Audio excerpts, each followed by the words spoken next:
Hello friends, welcome back to my channel. चलिए, अभी हम लोग हैं द्विजा देवी वाचनालय में और अभी एलएनएस क्लब वैभवी के सभी मेंबर्स और हमारी सोसाइटी से काफ़ी लोग अभी यहाँ पे विज़िट करने वाले हैं। देखेंगे यहाँ पे किस तरह की बुक्स वगैरह हैं। तो आज बहुत एक्साइटेड हैं सभी लोग। अभी मैडम सत्यवती जी जो कि टीचर हैं वो आई हैं और कुछ बुक्स उन्होंने भी डोनेट की है। तो बुक्स की वैल्यू एक टीचर ही जान सकती हैं। हमारा सौभाग्य है द्विजा देवी वाचनालय हमारे नियर बाय है, कभी भी आके हम यहाँ पे बुक्स पढ़ सकते हैं।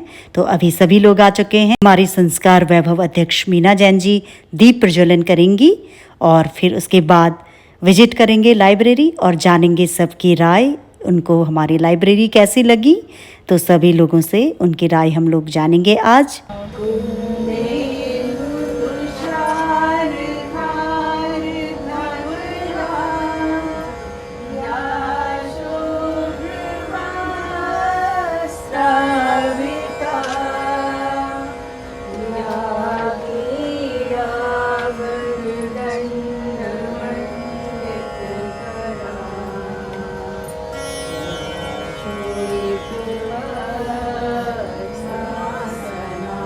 अभी हमारी एलएनएस क्लब वैभवी की प्रेसिडेंट विद्या गुलेसर जी रेणु बालाजी को सम्मान चिन्ह देके सम्मानित करेंगी और फिर सभी सदस्यों की प्रतिक्रिया हम लोग जानते हैं। हमें अंदर लगाई गई हैं, आप सब लोग देखिएगा। डॉक्टर गिरीश्वर मिश्र उन्होंने इस पुस्तकालय का विधिवत शुभारंभ किया और हम सब लोग पुस्तकों से बहुत बहुत लाभान्वित होते रहेंगे। हम लोगों ने भी कुछ अपनी पुस्तकें यहाँ पर रखी हैं और आगे बहुत सी पुस्तकें आ जाएंगी। हो सकता है कि स्थान का ही अभाव हो जाए, लेकिन रेणु जी बहुत अच्छी तरह से सब कुछ प्रबंधन करेंगी और आप सब लोग अच्छी तरह से पुस्तकों का लाभ उठाइए। एक दिन नियत किया है उन्होंने, शाम को 4 से 6 बजे तक बुधवार को आप लोग आइए, पुस्तकें लेकर 1 सप्ताह के लिए रखिए और फिर नियत तिथि पर उनको वापस कर दीजिए। अगर नहीं वापस कर पाते हैं तो फ़ोन पर सूचना दे दीजिए। निःशुल्क सेवा है, आपको कोई फीस इत्यादि नहीं देनी है, लेकिन हाँ पुस्तकें अच्छी हालत में रहनी चाहिए और पुस्तकों में पुस्तकालय हमारा समृद्ध ही होता रहना चाहिए। तो आप सब लोग इतने प्रबुद्ध हैं कि कुछ कहने की आवश्यकता ही नहीं है। सब लोग मिलकर पढ़ेंगे और शिक्षा का, पुस्तकालय का, पुस्तकों का, पुस्तक संस्कृति का प्रचार प्रसार करेंगे, ऐसी मेरी पूरी आशा है। आप सभी को बहुत बहुत शुभकामनाएं।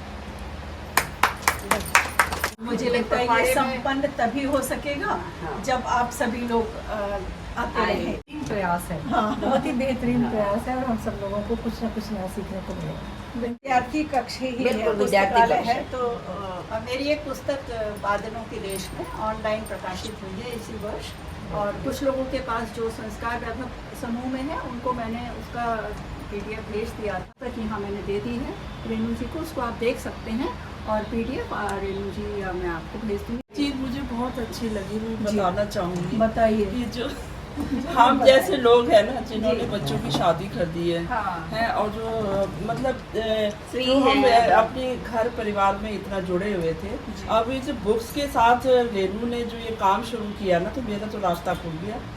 जाते हैं वाचनालय अभी हिंदी बुक्स का इतना बड़ा भंडार खोल दिया है, तो मैं सबसे ज्यादा मैं खुश हूँ और मैं रोज आके बैठूंगी। स्वागत है सभी। पढ़ेगा इंडिया तभी तो आगे बढ़ेगा इंडिया, बढ़ेगा इंडिया तभी तो दूर तक फैलेगा इंडिया, फैलेगा इंडिया तभी तो विकसित होगा इंडिया, विकसित होगा इंडिया तभी तो जागेगा इंडिया, जागेगा इंडिया तभी तो कुछ नया करेगा इंडिया, नया करेगा इंडिया तभी तो समृद्ध होगा इंडिया, समृद्ध होगा इंडिया तभी तो कुछ कर पाएगा, कुछ कर पाएगा इंडिया तभी तो मुस्कुराएगा, जैसे आज मैं मुस्कुरा रही हूँ। मुस्कुराएगा इंडिया तभी तो हंस पाएगा इंडिया।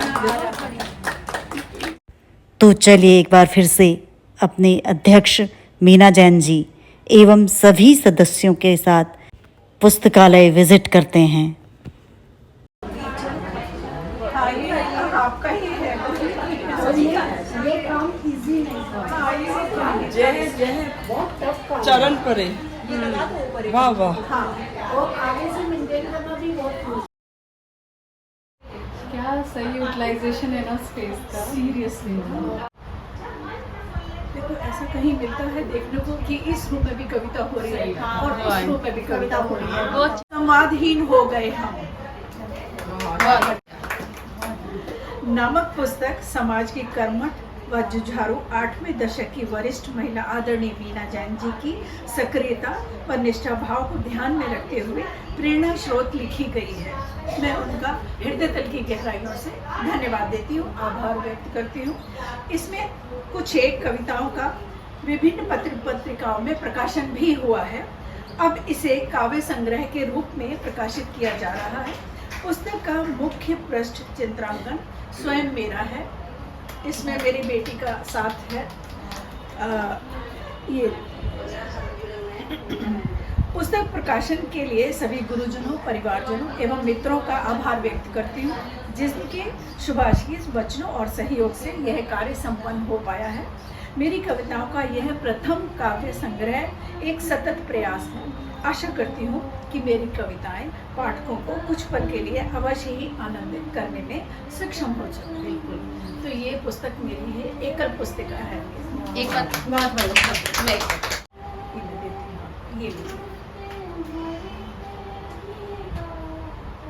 मैं आज की ये प्रथम मेरा काव्य संग्रह हमारी रिपोर्टर लक्ष्मी ब्लॉगर को मैं आज ये प्रदान करती हूँ।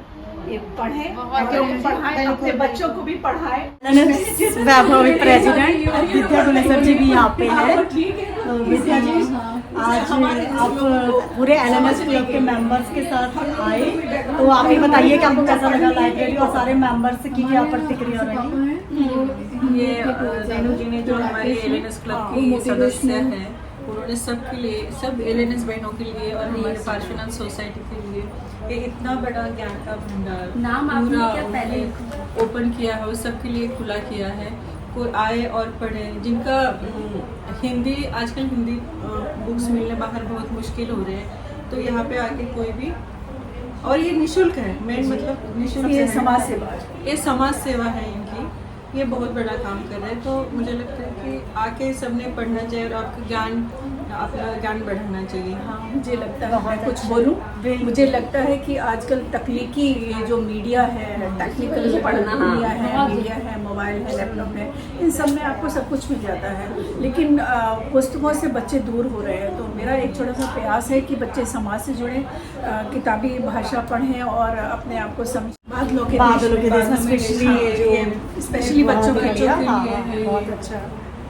तो अगर हम बच्चों को अपने यहाँ पे लेकर एक दो बार भी उनको रुचि उसमें निर्माण करें, बिल्कुल बच्चे, तो आगे देखो हमारा जो भविष्य है ये इन्हीं में है, ये बिल्कुल जो बुक्स में ही है। वर्चुअल दुनिया कुछ भी मतलब बहुत ही अच्छा प्रयास है। हाँ, ये अच्छा, बहुत अच्छी, मतलब पहली बार ही लाइब्रेरी यहाँ पे सोसाइटी में खुली है, तो सभी बच्चे भी पहली बार देखा है, पहली बार लाइब्रेरी। काफी अच्छा प्रयास मुझे अच्छा लगा कि आप लोगों ने इस मेरे छोटे से प्रयास को सराहा।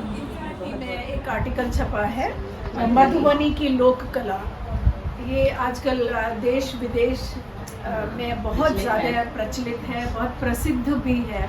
तो उसी देश से एक हमारी बहनी आई है, किरण हम है, हमनी के रेनू नहीं है कोई बोलल जरा पनिया के जहाज से पलटनिया चले। तो ये हम लोग थोड़ा पसंद करते हैं, बहुत ज़्यादा तो नहीं आती है, थोड़ा थोड़ा गाने सुनते हैं। बहुत अच्छा लगा। एक्चुअली हम लोग जब मिलते हैं हम थोड़ा एक दूसरे से भोजपुरी में बात करते हैं, हम अपने भाषा से थोड़ा कनेक्ट करते हैं और ये मिट्टी से जुड़ते हैं। मिट्टी से जुड़े रहना भी चाहिए और बहुत अच्छी बात है कि अपनी भाषा से कनेक्ट हैं सारे लोग।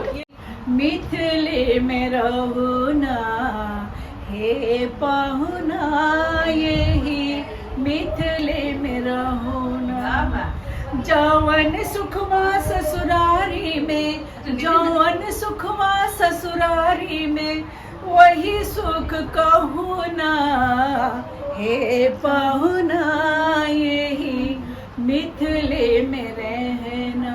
ये एक विवाह गीत है, राम सीता के समय का गाया हुआ है और जिसमें कहा गया है पहुना मतलब मेहमान, जो दूल्हा है उसको कहा जा रहा है जो वहाँ भी की दामाद है, दामाद घर का, है, उसको पाहुन बुलाते हैं। पाहुन बुलाते हैं तो ये पाहुन- कि तो वो कहते हैं यही मिथिले में रहना। सीता जी मिथिला की थी ना, रामचंद्र जी बाहर के थे, तो उनको कहा गया कि यही मिथिले में रहना, आप यहाँ रहोगे तो आपको कोई तकलीफ नहीं होगी, जो सुख आपको ससुराल में मिलता है वो कहीं नहीं मिलेगा।